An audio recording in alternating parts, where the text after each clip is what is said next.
Police say they do not believe the man accused of killing UnitedHealthcare CEO Brian Thompson was ever a client of that health insurance company. But his case is touching a chord with people across the country who are deeply frustrated with the U.S. healthcare system. And police are sounding the alarm about potential copycats and threats against other CEOs and companies. In Florida, a woman has been charged with threatening her health insurance provider during a phone conversation that took place on Tuesday. She allegedly uttered the same words that police say were found on the bullet casings used in Thompson's killing: delay, deny, and possibly depose. Some lawmakers who have condemned the CEO's murder have also acknowledged Americans' justifiable anger with the healthcare industry. This is not to say that an act of violence is justified, but I think for anyone who is confused or shocked or appalled, they need to understand that people interpret and feel and experience denied claims as an act of violence against them. Murder is murder, and it is totally unacceptable. But I think the outpouring that we have seen indicates that there is a lot of frustration and anger in a healthcare industry which rejects claims that people desperately need. I want to bring in Julie Rovner. She's the chief Washington correspondent for KFF Health News and host of the weekly What the Health podcast.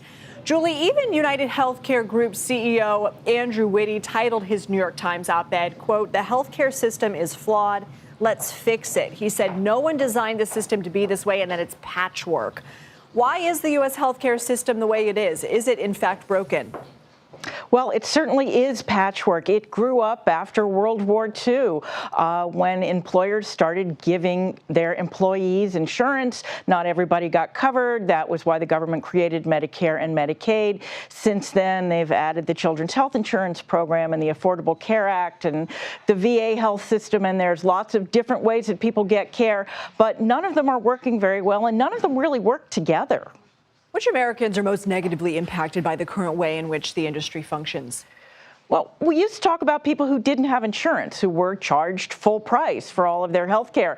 One of the things the Affordable Care Act did was get most people covered. We now have only about 8% of the population that lacks health insurance.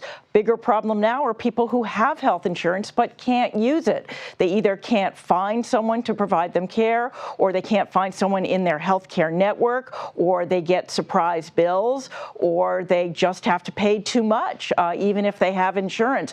They're about 25% of the population is what's considered underinsured. So they have insurance, but they still can't afford their medical care. 25%. Wow. So in this op-ed that Whitty wrote, he said, "We know the healthcare system doesn't work as well as it should. We understand people's frustrations with it. Our mission is to help make it work better." What is being done? Well, you know, this is really on policymakers. There's been this fight over years about whether to address coverage or whether to address cost, how to address cost. Republicans mostly want more price transparency.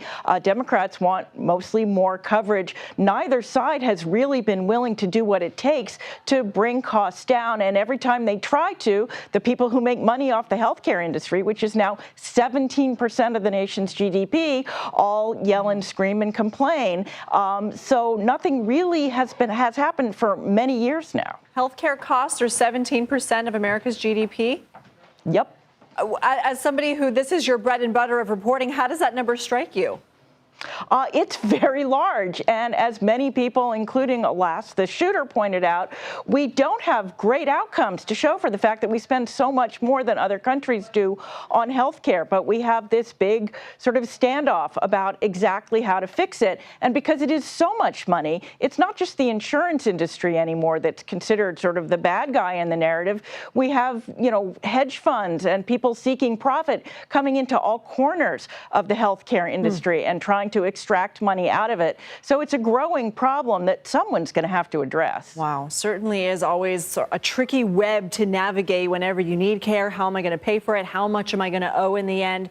Certainly an important discussion to have. Julie Rovner, thank you.